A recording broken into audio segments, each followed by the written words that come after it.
Okay, so right now I'm going to be reviewing science games for kids. It's solids, liquids, and gases. So I've already kind of started to use this. And basically the first part of the simulation is you're just kind of categorizing things as solids, liquids, and gases. If you try to categorize it into the wrong topic, like if I try to put air into solids, it does sort of take the question back, which is nice. But once I get all of those done, then it says, okay, now we've sorted all of these. Now we're going to be kind of experimenting a little bit. So here gives us the instructions. We're going to heat up this liquid, see what happens to it. So as I can see, we're sort of seeing the visual of it turning into a gas. So that's kind of nice. It doesn't stay in one beaker. It diffuses across, which is a property of gases. They are able to diffuse, which other properties of matter cannot do. And then we're going to cool it down and see what happens, and you can see the condensation process happening and eventually turning back into a liquid.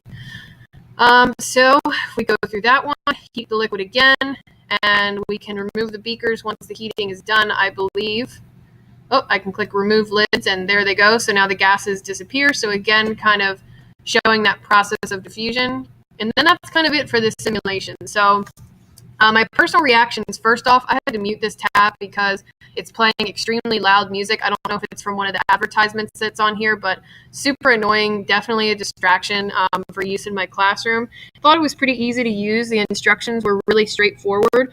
I could see this being educational and helpful in trying to learn the differences between solids and liquids and gases and sort of what happens when you apply temperature changes to them. I would say this would not be appropriate for my high school students. I think this is a little bit too simple for them. I would say maybe middle school, maybe even elementary school. It's pretty simple. It doesn't really require too much higher order thinking and be able to do it. And I could see this being applicable as kind of like an introduction to my section that I teach this, but I wouldn't say that this would be a very good, like maybe a lab tool or something like a simulation. It's just not the greatest. And the kind of ads that are around it and the really loud music, like I'll unmute this tab so you can sort of hear.